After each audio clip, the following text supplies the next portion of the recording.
Hello everyone, welcome to our channel. We are going to discuss the Insight IS Daily Current Affair of 17th of November 2020. The topic that we are going to cover today, there are 8 topics from the mains point of view and there is one topic from the prelims point of view. And let's start our discussion. And if you are new in our channel, then please do like, comment and subscribe. And guys, we have uploaded the Vision IS monthly compilation of October. Okay, अक्टूबर का monthly compilation जो है vision ice का, उसके कुछ कुछ portions जो है वो अपलोड हो गए। ठीक है, पॉलिटी और गवर्नेंस हो गया, हमारा सिक्योरिटी का पार्ट भी हो गया, उसके साथ इंटरनेशनल रिलेशन भी हो गया। ठीक है, तो आपने अगर वीडियोस नहीं देखे हो तो प्लीज़ जाके जो है आप वो वीडियोस ज़रूर देखना। ठीक है, रिगार्डिंग द फर्स्ट न्यूज़ चलिए बढ़ते हैं। ठीक है, GS2 पेपर का न्यूज़ है, winter session for parliament unlikely amid rising the Covid cases. तो रिसेंटली क्या हुआ है, हम जानते हैं जैसे कि हमारे पार्लियामेंट में 2 सेशंस होते हैं। ठीक है, एक मानसून सेशन होता है एंड एक विंटर सेशन होता है। ठीक है, तो इस बार का जो विंटर सेशन है जो होने वाला था, ठीक है, which was going to commence last week in the November, is unlikely to be held due to the higher number of कोविड-19 केसेस इन द दिल्ली। ठीक है, तो कोविड-19 के केसेस काफ़ी ज़्यादा होने की वजह से जो है इस बार पार्लियामेंट का जो सेशन होने वाला था नवंबर में, it has not been taken place. Okay, background देखा जाए तो आर्टिकल 85 जो है वो बताता है कि प्रेसिडेंट, ठीक है, प्रेसिडेंट के पास पावर होती है कि they can summon a session of a parliament at such a time and place it whenever he think the condition is fit to take the session. ठीक है, and thus the session can call as a recommendation of a government which decide its date and a duration. ठीक है, तो इसको हम बोल सकते हैं thus the session is called as a recommendation of a government and which can be decide the date and the duration. ठीक है,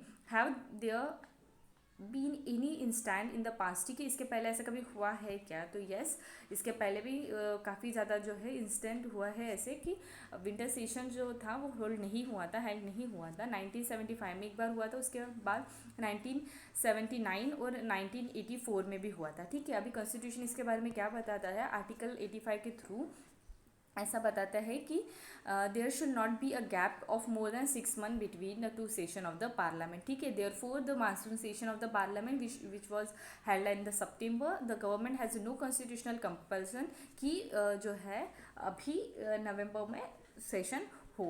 ठीक है, so therefore beside the constitution does not specify when or for how many days the parliament should be meet. ठीक है, तो constitution में भी ऐसा कुछ स्पेसिफाई नहीं है कि हाउ मेनी डेज मीटिंग होनी चाहिए।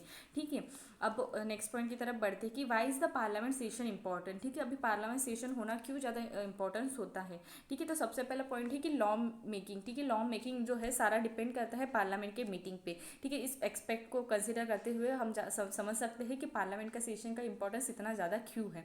उसके साथ साथ क्यों इंपॉर्टेंस है कि देखा गया कि through the scrutiny of the government functioning and deliberation of a national issues. ठीक है, जो भी नेशनल इश्यूज़ होते हैं वो दोनों हाउस में डिस्कस किए जाते हैं। ठीक है, और जो भी फंक्शनिंग होती है गवर्नमेंट कैसा कर रहा है उसको प्रॉपर्ली स्क्रूटिनाइज करना, ठीक है, ये सारा भी जो है पार्लियामेंट में होता है। ठीक है, thus we find it the important. And next is the predictability in the functioning of the parliament is a key functioning of a democracy. And moving toward the next point कि how does it help to have a parliament session throughout the year। ठीक है, अभी parliament session जो है किस तरीके से help करता है when it is taken place throughout the year। there are main 3 advantage. अभी कौन से एडवांटेज है, सबसे पहला है कि इट इनेबल करता है, एक डिटेल प्लानिंग होती है लेजिस्लेटिव की एंड अ पॉलिसी जो है, ठीक है, जो लाने वाले हैं इस साल में, ठीक है, वो पूरा जो है वो डिस्कस किया जाता है। Thus we can say that this is the first advantage. Moving toward the next one, it negates the need of enacting ordinance. ठीक है, जो भी ऑर्डिनेंस लाए हैं, ठीक है, तो ऑब्वियसली ऑर्डिनेंस जो है पार्लियामेंट जब सेशन में नहीं होती है उस टाइम पे प्रेसिडेंट को ऑर्डिनेंस लाए जाते हैं। ठीक है, और जब पार्लियामेंट सेशन में आती है तो उस ऑर्डिनेंस पे डिस्कशन किया जाता है एंड जो है बिल जो है फॉर्मुलाइज किया जाता है। ठीक है, and thus we can say that for enacting the ordinance is a second advantage, and third one is that it enables the accountability of a government functioning by the parliament throughout the year. ठीक है, so these are the 3 advantages that we have discussed. Okay, moving toward the next news, judges recuse himself from a Jagan case. तो recently क्या हुआ है, हम जैसे जानते हैं कि कुछ जो एलिगेशन थे, ठीक है, आंध्र प्रदेश के जो चीफ मिनिस्टर हैं, ठीक है, Andhra Pradesh government and the chief minister Jagan Mohan Reddy, उनके रिलेटेड उन्होंने कुछ एलिगेशंस लगाए थे, ठीक है, वहाँ के जो हाई कोर्ट के जजेस थे उन पे। तो रिसेंटली क्या हुआ है, जस्टिस यू ललित, ठीक है, सुप्रीम कोर्ट के, उन्होंने they has recuse himself from hearing the separate writs petition that was sought against the Andhra Pradesh government and the chief minister, ठीक है। तो ये जो रिट पिटिशन फाइल की थी, ठीक है, मतलब क्या हुआ था, ये इन्होंने तो एलिगेशन लगाए थे, ठीक है, कि वो कोर्ट के कुछ जजेस जो है हाई कोर्ट के, they are playing in such a way that it is affecting the legitimacy and the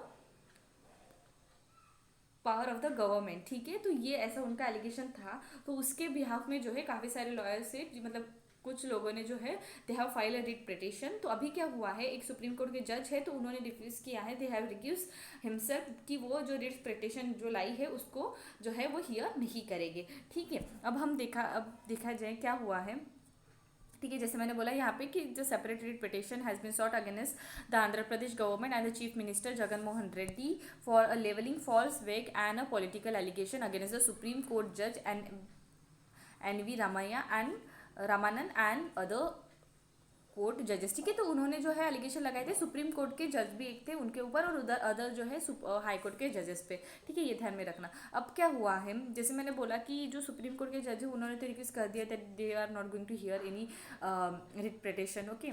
so इसके बारे में अगर डिटेल में अगर देखा जाए, वाई द जज withdraw from the case because he had as a lawyer represented some of the parties involved in this case because he has refused। तो उन्होंने एक रीज़न भी दिया है कि जज विड्रॉ किया है उन केसेस से because he had as a lawyer and represent some of the parties which are involve in the cases, ठीक है। अभी इस तरीके से जो है जज रिक्यूज कर सकता है कि अभी रिक्यूजल क्या होता है, उसको हम बोलते हैं judicially disqualification, that is referred as a recusal. इसमें क्या होता है, it is a act of abstaining from the participation of official action such as a legal proceeding due to the conflict of interest of the presiding court official or the administrative officer, ठीक है। अगर किसी भी person का, मतलब जज का, अगर कुछ भी एक किसी भी लीगल प्रोसीडिंग के टाइम पे अगर कुछ कॉन्फ्लिक्ट ऑफ इंटरेस्ट रहा, ठीक है, of a presiding court official और द एडमिनिस्ट्रेटिव ऑफिसर, उस टाइम पे जो है जज कैन जो है he can recuse. And thus what are the general ground for recusal, तो कौन से ग्राउंड पे रिक्यूजल कर सकता है, the motion of a recusal और डिस्क्वालिफाइंग जजेस and other adjudicators has been made for all sort of the reasons, ठीक है। Most common and the such motion is predicted upon the claim that the जज is best in the favour of one party और against other और that a reasonable objective observer will think he might be, ठीक है। तो इस जो ये case अभी जो मैंने पढ़ा, ठीक है, दैट इज इफ जज is consider to be the bias in favour of one party और against other then this type of reason then mostly the recusal और डिस्क्वालिफाइड जजेस जो है, ठीक है, it use to take place, ठीक है, such type of motion is use to take place, ठीक है। But such motion are also made on many other ground including the challenge जजेस, ठीक है। तो कुछ और ग्राउंड भी मेंशन किए गए। सबसे पहले कि interest in the subject matter, ठीक है, उसके साथ साथ relationship with someone who is interested in it.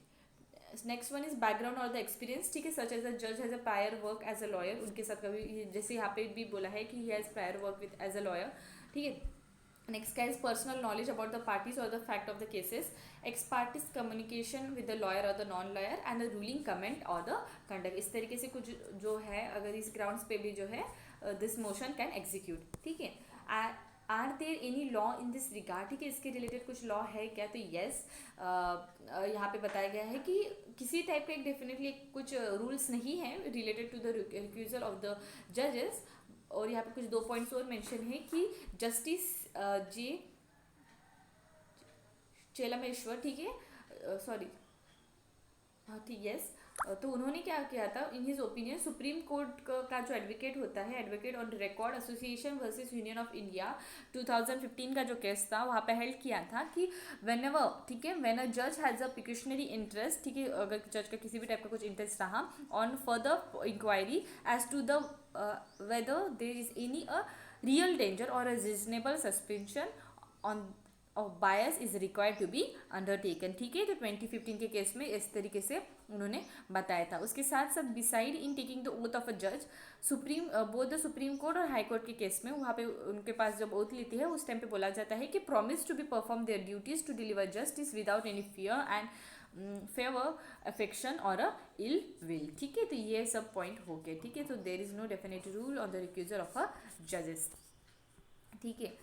जैसे यहाँ पे तो दस वी कैन कंक्लूड, जैसे हमने जाना कि जस्टिस जे जे जो ललित है ऑफ सुप्रीम कोर्ट, उन्होंने रिक्यूज किया himself from hearing a separate writ petition that sought action against the Andhra Pradesh government of and the chief justice JS Jagan Mohan Reddy for leveling false wag and a political allegation against the Supreme Court judge and other high court judges, ठीक है। तो ये जो context था ये पूरा clear हो गया, ठीक है। तो यहाँ पे भी है कुछ केसेस मेंशन है, इसके पहले कभी हुआ है क्या रिक्यूजल ऑफ अ जजेस इन the past supreme court cases? So yes, काफ़ी बार हुआ है, 2016 में भी हुआ था, ठीक है। जस्टिस जे चेमश्वर उन्होंने रिक्वेस्ट किया था for the case pertaining to the Bangalore blast, accused थे अब्दुल नाजिर, ठीक है। तो ये जब अक्यूज थे 2016 में और एक बार हुआ था, ठीक है। एंड 2016 के और मतलब 2016 में काफ़ी ज़्यादा केसेस हुए थे यहाँ पे जैसे मेंशन है, ठीक है। एंड ठीक है, एक जस्टिस VJ गोदवा जो थे उन्होंने भी रिफ्यूज़ किया था, CBI अपील जो थी चैलेंज किया था, ठीक है।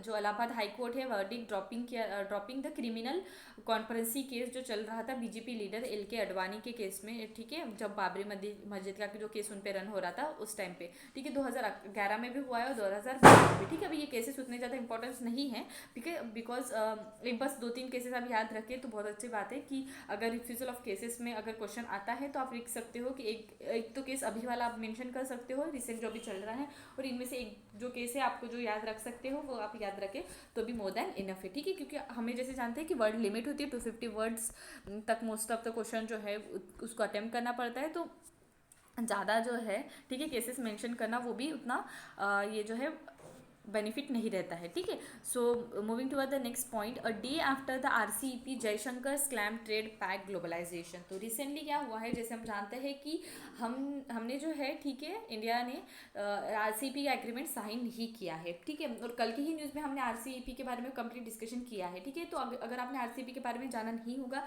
तो प्लीज़ आप वहाँ से कवर कर लेना, बिकॉज अभी मैं आपको एक्सप्लेन करूँगी ना तो आपका ये जो सेशन है वो काफ़ी ज़्यादा एक्सटेंड हो जाएगा। सो प्लीज़ गाइज, कल का जो वीडियो था, ठीक है, तो उसमें RCEP का डिस्कशन हुआ था, so please go and just watch that, ठीक है।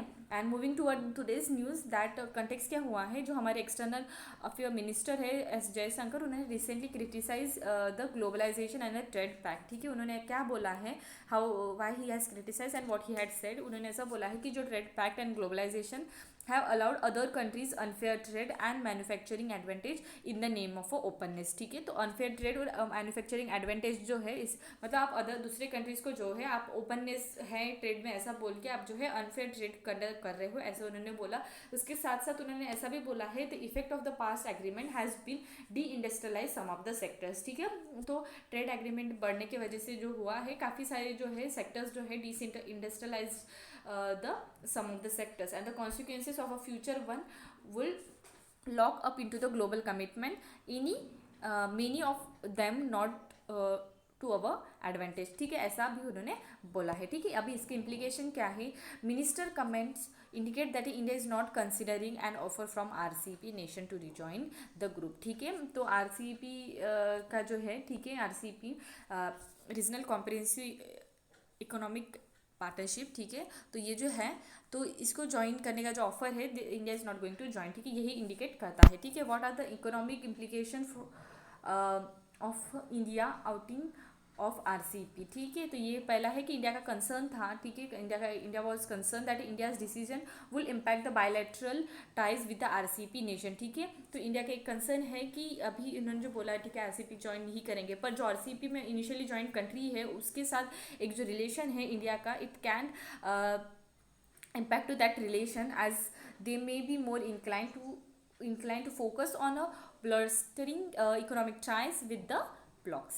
And along with this, the move could potentially leave India with a less scope to tie the large market that RCEP present, ठीक है। तो ये भी एक इम्पैक्ट हम बोल सकते हैं इम्प्लीकेशन। एंड थर्ड क्या है, giving impact to the countries like Japan to get India back to this deal, there will be a worries that India's decision could impact the Australia India Japan network in the Indo Pacific region, ठीक है। तो इस तरीके से कुछ implication आ सकते हैं। सो जो रिसेंटली उन्होंने जो क्रिटिसाइज किया है हमारे एक्सटर्नल मिनिस्ट्री के, ठीक है, तो ये हमारी जो न्यूज़ थी वी हैड कवर्ड इट, ठीक है। काफ़ी ज़्यादा इम्प्लीकेशन दिखाई दे सकते हैं।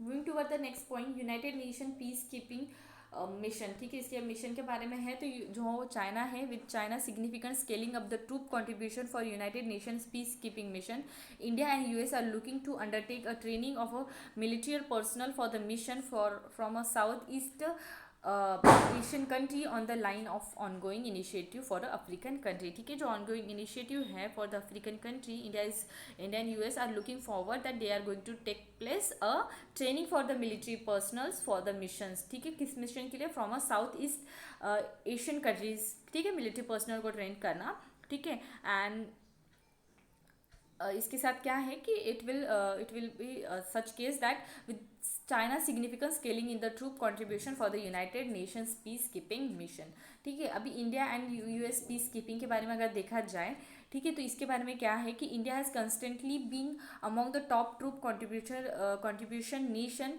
To the United Nation, and it is a fifth largest with the 5,000 plus, ठीक है, पर्सनल इन द 8 कंट्रीज, ठीक है। तो इंडिया का जो है कंसिस्टेंटली ऐसा देखा गया है कि टॉप कंट्रीब्यूटर रहे हैं, ठीक है, top contributor of our troops, okay. And India's contribution to the regularly budget अगर देखा जाए 0.83% है, and 0.16% of the peace keeping budget, ठीक है। India is also so participate in 51 of 71 mission and contribute over 2 lakh personnel, ठीक है। India का 2 lakh personal इतना जो है कॉन्ट्रीब्यूशन भी रहा है, ठीक है।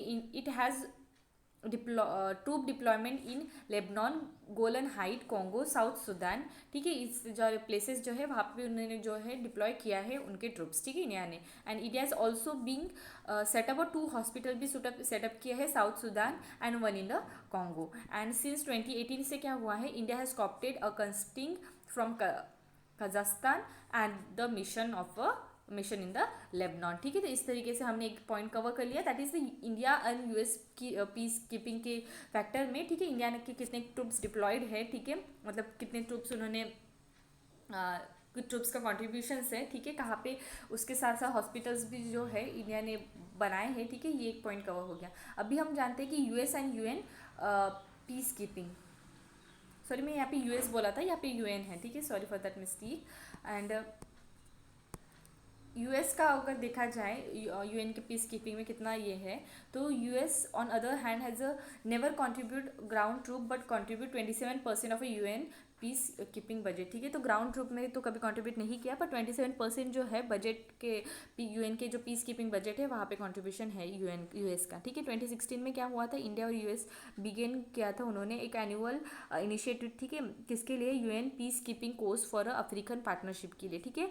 कि ये किसके लिए बोला किया था उन्होंने एक एनुअल इनिशिएटिव कि वो बिल्ड करे और इन्हांस करे capabilities of African troop and जो पुलिस कंट्रीब्यूटिंग कंट्रीज़ हैं कि वो पार्टिसिपेट करें in the UN and regional peacekeeping operation, ठीक है। इसलिए 2016 में उन दोनों ने एक जो है एक जॉइंट एनुअल इनिशिएटिव स्टार्ट किया था, ठीक है। While it is this is going on, US is keen a similar initiative for a South East Asian country like Vietnam and other, ठीक है। तो इसी टाइप का एक इनिशिएटिव जो है यूएस ने साउथ ईस्ट एशियन कंट्री के लिए भी किया था, ठीक है। जैसे इन्होंने अफ्रीकन के लिए किया था उसी टाइप का एक इनिशिएटिव इन कंट्रीज़ के लिए भी किया था, ठीक है, जैसे वियतनाम वगैरह हो गया, ठीक है, बाकी जो साउथ ईस्ट एशियन कंट्रीज़ है, ठीक है। अभी चाइना और यूएन का पीस कीपिंग अगर देखा जाए, ठीक है, तो करंटली अगर देखा गया है कि ओवर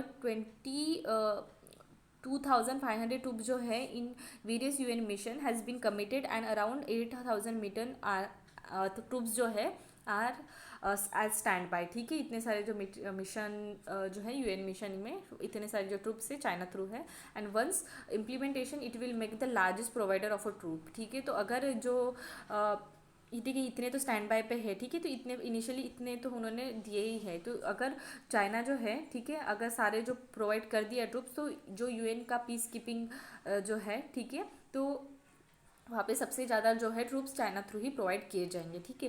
तो चाइना कंट्रीब्यूट करता है 12% ऑफ यूएन रेगुलर बजट में एंड 15% जो है यूएन पीस कीपिंग बजट के लिए, ठीक है। अभी हम देखते हैं गाइस, यहाँ पे जब मैंने बोला था, ये जब हमने कंटेक्स्ट डिस्कस किया था,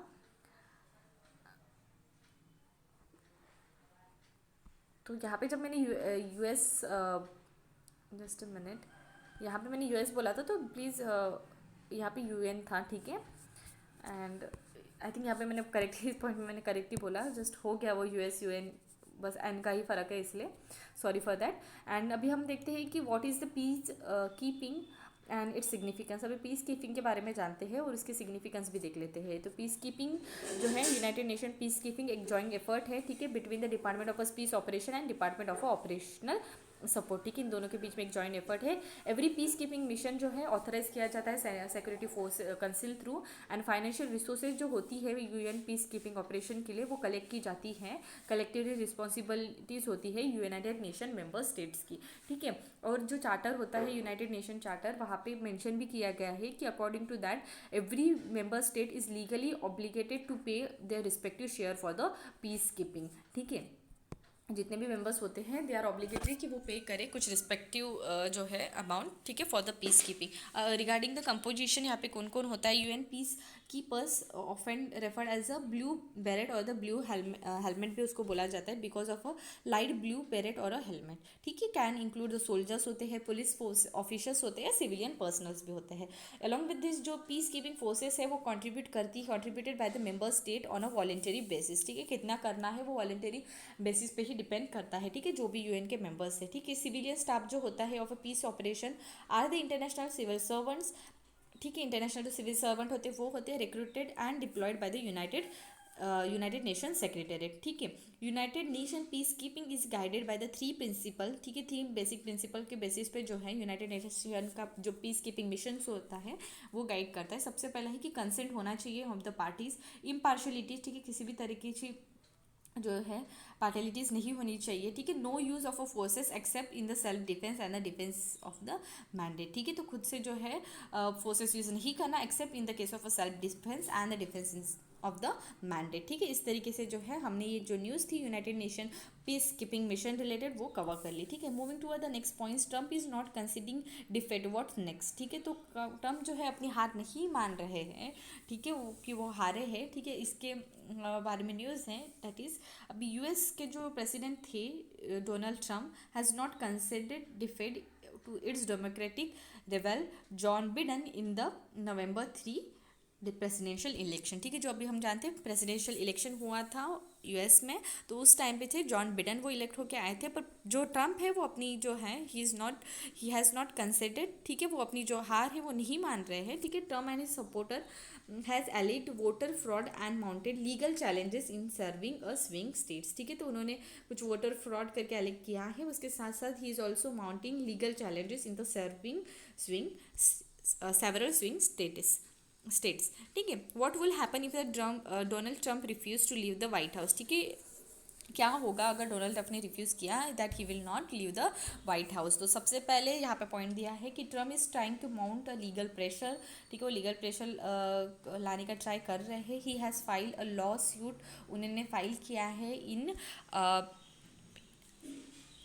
पेंसिल्वेनिया, मिचिगन एंड एरिजोना, ठीक है। यहाँ पे उन्होंने जो है लॉ सूट साइन किया है and ask the court for to prevent a state official for certifying the vote, ठीक है। फॉर सर्टिफाइंग द वोट उन्होंने बोला है कि कोर्ट शुड आज कोर्ट जो है, ठीक है, court to prevent a state official for certifying the vote, ठीक है। But once the legal dispute have been settle and if he is shown to have lost then he has to really has no legal right to remain there, ठीक है। अगर ये जो legal dispute sort हो गया तो उसके बाद क्या होगा, उसको जब पता चलेगा, ठीक है, अगर उनकी हार हुई है एक्चुअली जो है द केस मतलब जो है कुछ फ्रॉड नहीं हुआ है इस टाइप का कुछ, तो देन उसके पास कोई भी टाइप का रियल जो है लीगल राइट नहीं रहेगा कि वो व्हाइट हाउस में स्टे करे। ठीक है, व्हाइट हाउस जो होता है यूएस प्रेसिडेंट वहाँ पे स्टे करता है। ठीक है, जो भी प्रेसिडेंट होता है he used to stay in the White House. ठीक है, if but if the president still refuse to leave the house, अगर उसको पता चला कि देर इज अगर वो हार भी गए, ठीक है, मतलब उनका जो है उन्हें जो भी एलिगेशन लगाए हैं वो फॉल्स हो भी गए, ठीक है, there was false allegation and even though he is still refusing that he will not going to leave the house, then the secret service and the FBI, ठीक है, will be on the ground and FBI and the secret service control the white house। ठीक है, तो इनके through जो है FBI and secret service control करेगी white house को। ठीक है, अभी एफबीआई क्या है? एफबीआई जो है फेडरल ब्यूरो ऑफ इन्वेस्टिगेशन है। ठीक है, एक domestic intelligence and security service होती है of US and it principal federal law enforcement agency. ठीक है, एफबीआई के बारे में देख लिया। ठीक है, why has the president even refuse to leave the White House before? इसके पहले कभी हुआ है कि प्रेसिडेंट ने रिफ्यूज़ किया कि वो व्हाइट हाउस लीव नहीं करेंगे इवन दो ही और she lose their election? Okay, no, never the US history, किसी भी प्रेसिडेंट ने अभी तक रिफ्यूज़ नहीं किया है कि वो व्हाइट हाउस के लिए नहीं करेंगे और peacefully transfer over the power. ठीक है, out of 44 president who have been serving before Trump, 35 willingly ceded power to their successor after either their two-term limit ended, they lost an election or they chosen not to run again। ठीक है, तो इसके पहले ऐसा कभी नहीं हुआ है, but Donald Trump is still not accepting their defeat। ठीक है, moving to the next point that is Kerala fibre optic network project के बारे में है। तो Kerala is aiming to provide a free network for the poor families public offices by December। इस project के बारे में अगर देखा जाए तो project seeking to fulfil the government aim of making internet access as a citizen right. ठीक है, तो इस प्रोजेक्ट के ऐसा है कि government should fulfil and aim अगर ऐसा है कि जो इंटरनेट होता है उसको एक सिटीजन का राइट, ठीक है, making internet access as a citizen right. Aim अगर देखा जाए कि वो provide high speed internet to over 20 lakh below poverty line household. ठीक है, तो 2 लाख ठीक है इनको पॉपुलेशन को जो बिलो पोवर्टी लाइन है, ठीक है, उनको हाई स्पीड इंटरनेट प्रोवाइड करने के लिए। ठीक है, अभी देखा जाए ये कोलैबोरेटिव इनिशिएटिव है of a state power utilize Kerala state electricity board और Kerala state IT infrastructure limited के लिए। ठीक है, इनके बीच में जो है कोलैबोरेटिव इनिशिएटिव है। Internet service provider and a cable television operator जो है can join the optic fibre cable project to provide this services. ठीक है, जो इंटरनेट प्रोवाइडर है उसके साथ साथ जो है केबल टेलीविजन ऑपरेटर है, उनके थ्रू जो है ये जो ऑप्टिक फाइबर केबल नेटवर्क है वो प्रोवाइड किया जाएगा। और ऐसा भी देखा गया है कि 30,000 गवर्नमेंट ऑफिस जो है and the school should be link through the high non speed network and set by the state government. ठीक है, सिग्निफिकेंस क्या रहेगा? तो project when launch will be the another milestone of the state that has achieved a several human development index that match those of a first world countries especially in connecting with the health। ठीक है, तो ये project जब launch हो जाएगा properly then जो human development index में जो भी फैक्टर्स कंसिडर होते थे, ठीक है, उसके पहले भी जो है केरला ने काफ़ी अच्छा जो है उनका जो है प्रदर्शन किया है। So when they will properly implement this program and then the state will match those of the first world countries who has especially work in connection with the health। ठीक है, moving to the next point, awareness related to the space related news है। What is the Ariel space mission adopted by the European Space Agency? तो European Space Agency formally adopt किया है adopted Ariel. अब Ariel क्या है? Ariel that is atmospheric remote sensing infrared exoplanet large survey. ठीक है, and will be launch which was launch in which will be launch in 2029 को launch होगा। ठीक है, it will be perform a large scale survey of over 1000 exoplanet over the period of 4 year. ठीक है, जितने भी thousands of exo planet है उस पर सर्वे किया जाएगा, लार्ज स्केल पे सर्वे किया जाएगा and explore that the study of the nature formation and evolution of the exoplanet. ठीक है, एक्सो प्लानट के बारे में जानेंगे। ठीक है, सिग्निफिकेंस क्या होगा इस मिशन का? Ariel is a first mission of such kind of measuring the chemical composition and thermal structure of 1,000 of exoplanet. ठीक है, जितने भी एक्सो प्लानट है उनका जो है एक केमिकल कंपोजिशन थर्मल स्ट्रक्चर पढ़ने वाला, ठीक है, मेजर करने वाला है, ऐसा एक फर्स्ट मिशन रहेगा।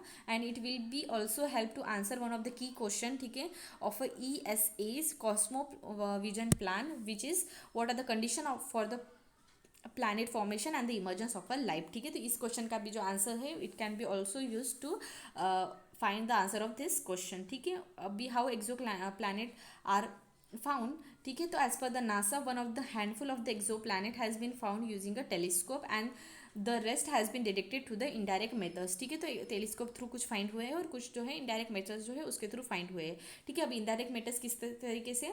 They include tracking of a dimming the star that happen when the planet pass in front of it. ठीक है, जो डिमिंग ऑफ द किसी भी टाइप का जो, ठीक है, जो भी स्टार होता है, ठीक है, जो स्टार होता है जब कोई प्लैनेट पास होता है then the dimming of the star. ठीक है, तो हम बोल सकते हैं कि जब shadow, okay, dimming of the star occur at that time we can trace that there is something, okay, that there is an exoplanet or what। ठीक है, एंड नासा जो केपलर स्पेस टेलीस्कोप है उसके थ्रू भी जो है thousands of a planet has been spotted। Gravitational lensing and the uh, wobbling method which is based on the idea of orbiting planet which has will cause it parent planet to orbit a slightly off center। ठीक है, तो इसके through भी जो है by this two method which are mentioned here।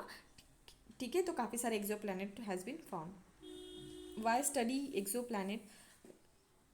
The search of exoplanet is driven by the possibility that ki life may be exist beyond the earth, and even if there is no evidence for this, scientists believe that their hunt for the answer will be revealed the detail about the human how human जो है उसका formation हुआ था।